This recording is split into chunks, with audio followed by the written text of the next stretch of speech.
Hello, everyone, and welcome to the Love of Business. My name is Guy Dawson, and I am your host. And the Love of Business is a podcast that has been developed to allow people to share why they love the business that they're in. And today I'm speaking with a good friend of mine, Edgar Rodriguez. He is the founder of the Master Network and a great guy who has a lot to bring to the table. One of the things that we're doing with this interview today is we are beginning the launch of he and Davin Sundvick, another good friend of mine, who are going to be hosting the Love of Business show in the coming months. And great to have you on, Edgar.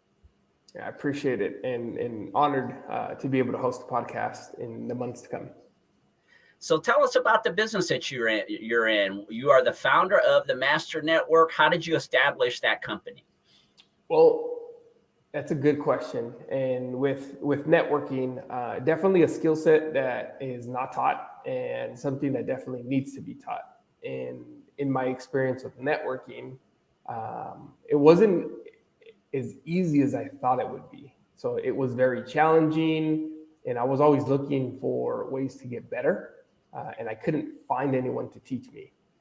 So I had to read books, and I read a ton of books, and then finally one day, it hit me and said, "Hey, this is what you're really good at, and this is something that you're passionate about."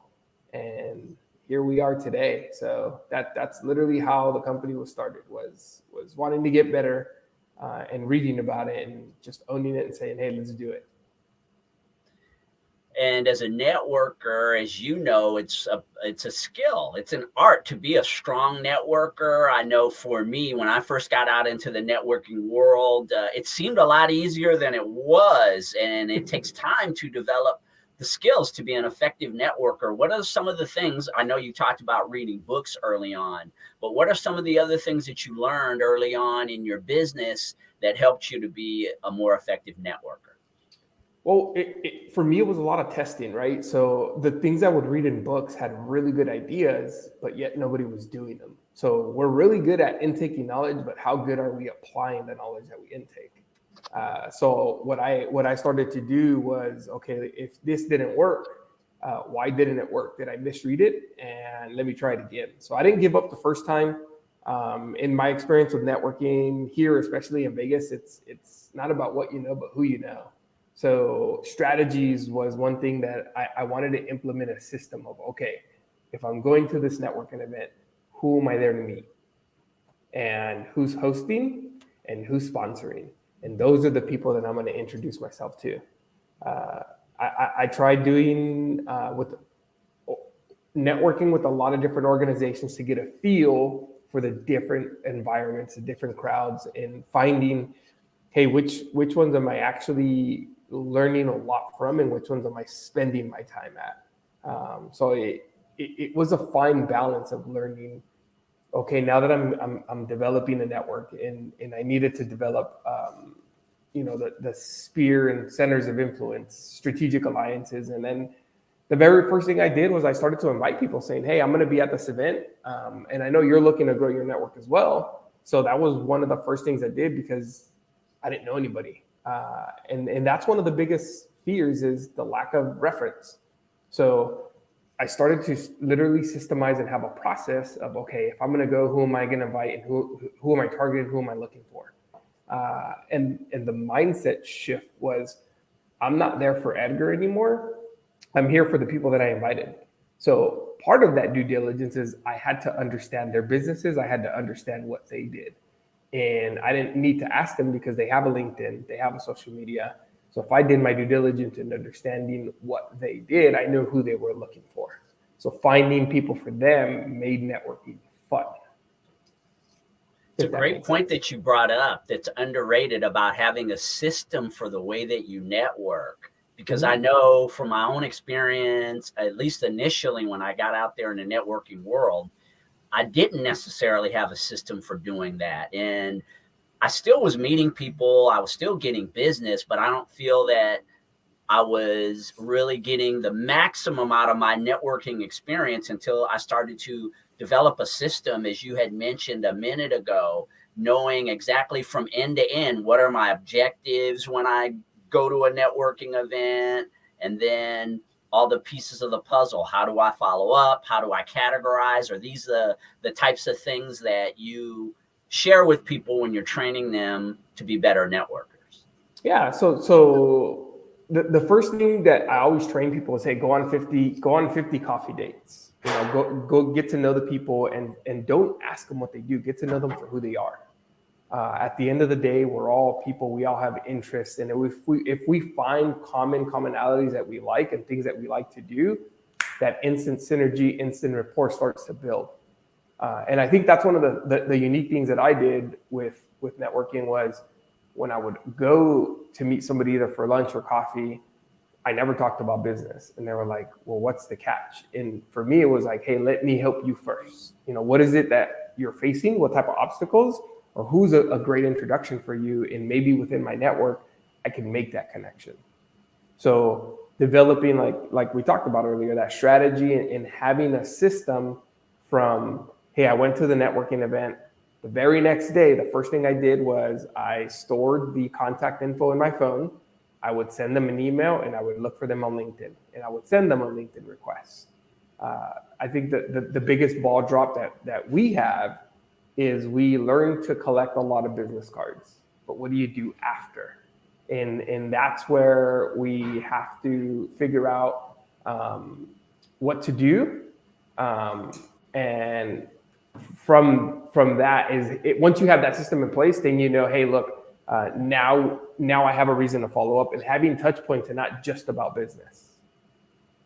I see Davin, so let me grab Davin. I'm going to bring him in real quick. Be right back. All right, so we've got this dynamic duo again. These guys are going to be taking over the Love of Business show, and for me, originally, by the way, you're at prconnectionsradio.com, the voice of new media.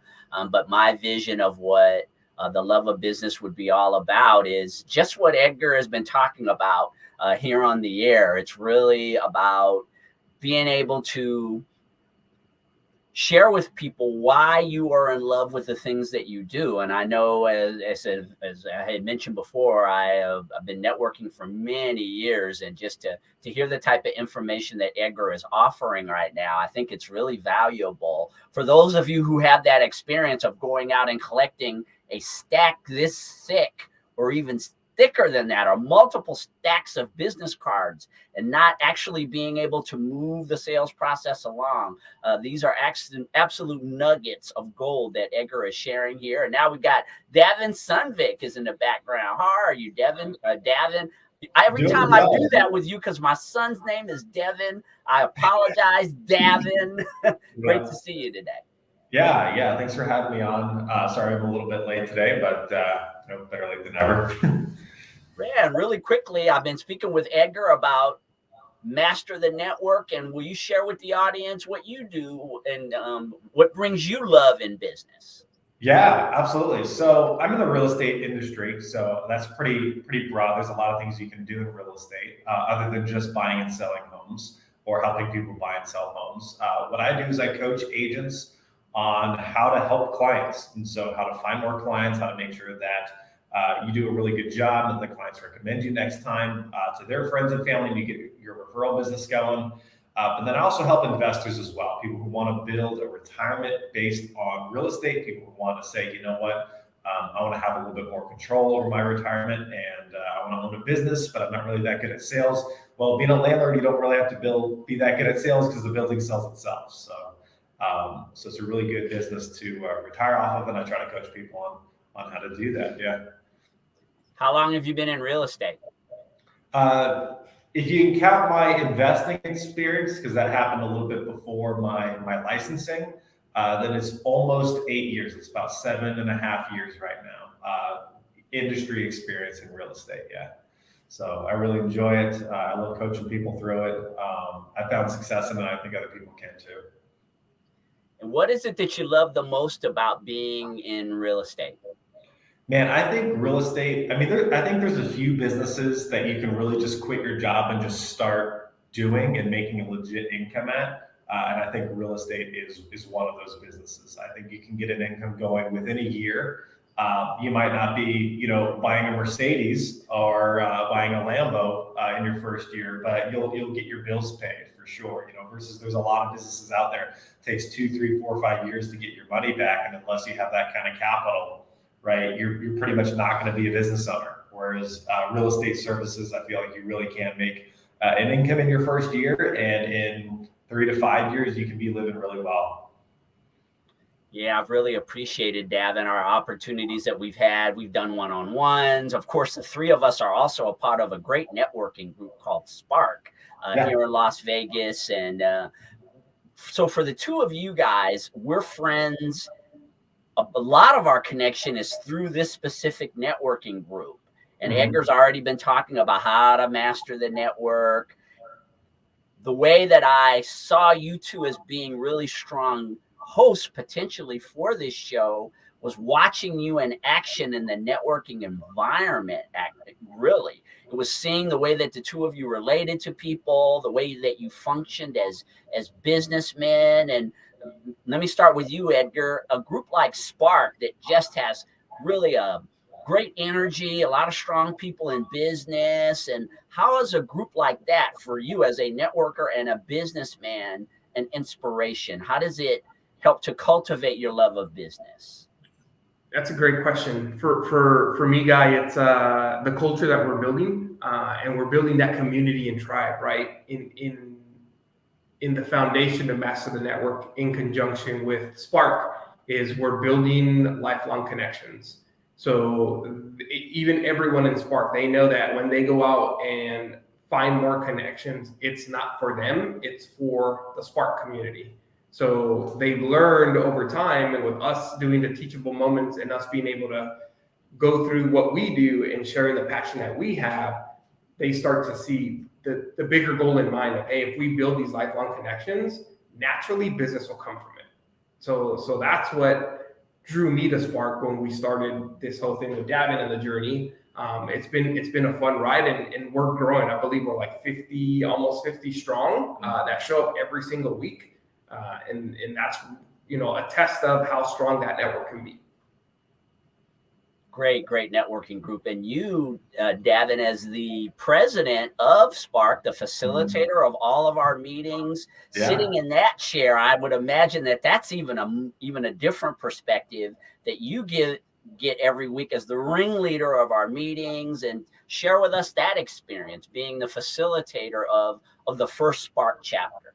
Yeah, absolutely. I guess being the facilitator, you get to see a lot of the behind the scenes, and then you have to respond during the meeting as if you're a member, because you got to remember that you're seeing things happen that are going to happen in a month or 2 months, right? And people are asking questions about why hasn't it happened today, right? And I know the reason why, but I have to still experience it with them in order for them to understand it, because you can't just tell people, oh, it'll happen eventually, or no, we'll look into that idea, because those are kind of put off answers, so you have to really kind of participate with the conversation, kind of on the front end and on the back end. So it is interesting to experience it with people, but also to be one of those people that's trying to create it and work hard to do it. So yeah, it's interesting for sure. I think it's really eye-opening.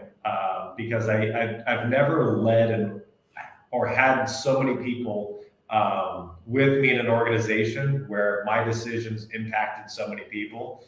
In my business, my decisions really only impact a handful of people. But with Spark, it's a much broader group of people. So it's definitely a different layer of responsibility to work with.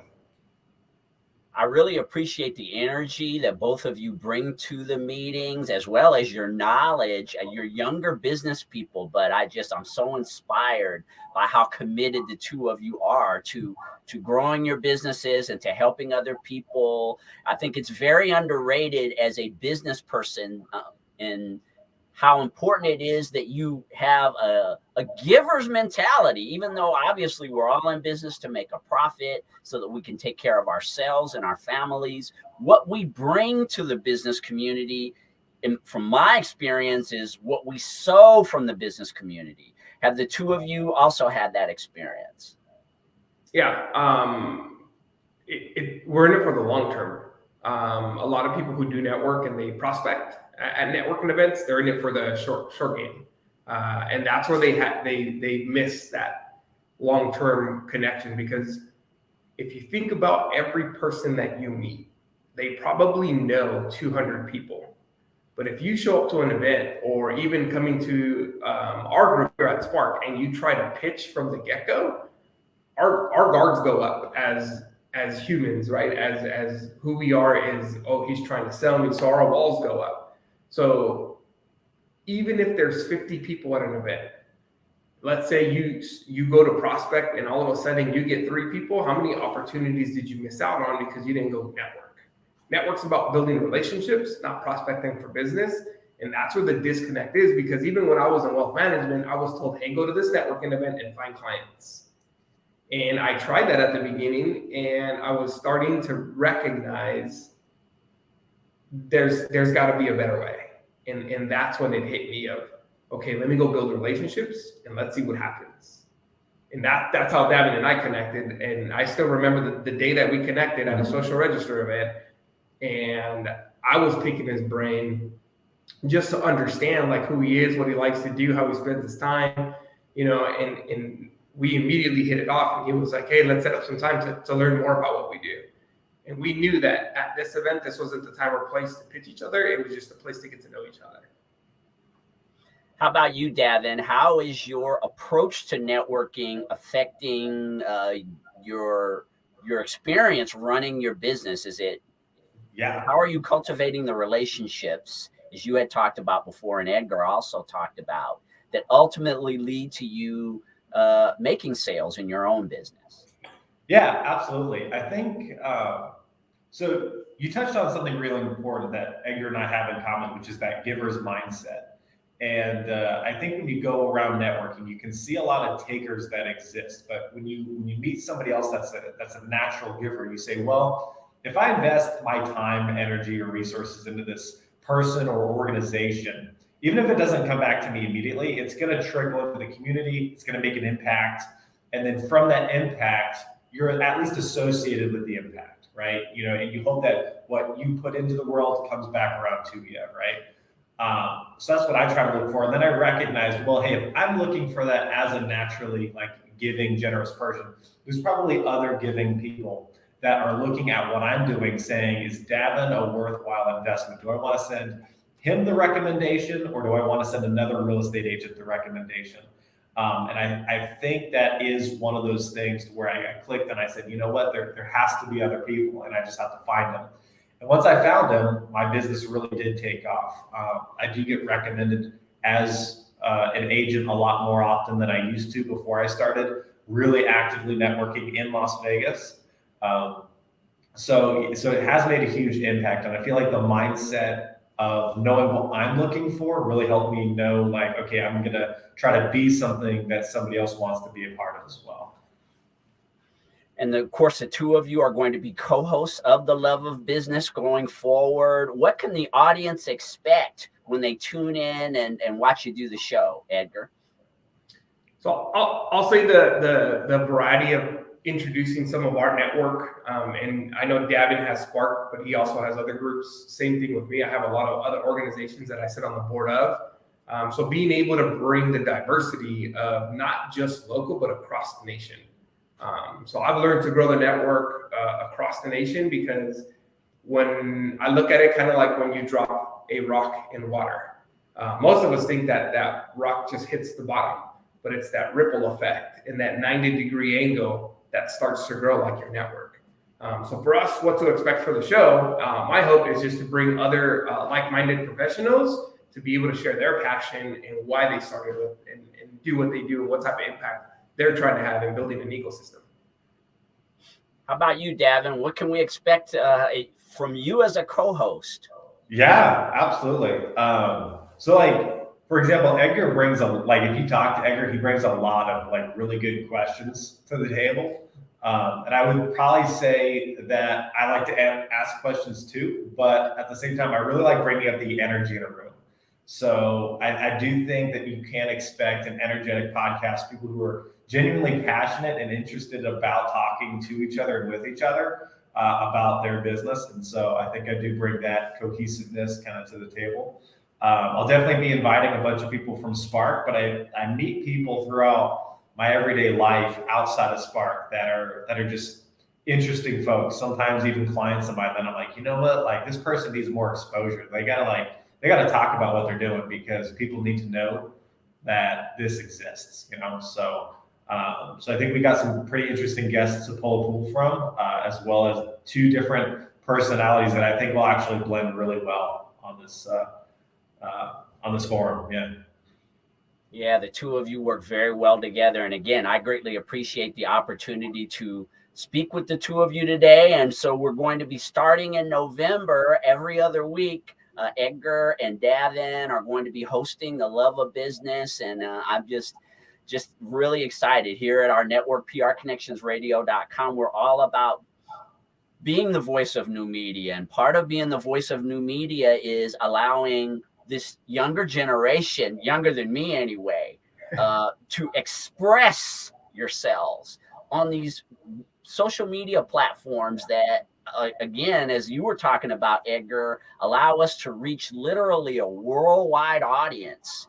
And this is for me, what media is all about. It's about being able to express yourself, share your ideas, improve your business. And I think both of you are great examples of young entrepreneurship that we definitely want to promote at this network. And do you have anything else that you want to share with the audience before we leave them? And we'll look forward to launching with the two of you very soon. Yeah, I think I definitely like to share with the audience. Definitely comment if you're going to watch something on YouTube. Comment down below because that feedback is absolutely vital, not only to the speakers but to the guests as well. Because guests will look at previous podcasts, look at the comments, and go, "Okay, that's what I can expect that the audience wants to know about and hear about." So definitely leave comments in order to give us feedback so we can make it a better experience for you. Yeah, that was well said. Definitely open to feedback. It's only going to make us better, and it's going to help the guests also ask better questions. So I'm excited, honored, and looking forward to hitting the ground running in November. All right, Edgar Rodriguez and Davin Sundvick, the new hosts of the Love of Business show here at prconnectionsradio.com. Again, we look forward to them launching their show very soon. And for all of you out there, will you please subscribe to PR Connections, follow us on social media. And yes, this is going to be an exciting winter with the relaunch of the Love of Business with these two excellent hosts. Thanks for stopping by, guys. Thanks, Guy. Thank you. All right, you all take care of yourselves and keep loving what you do. See you soon.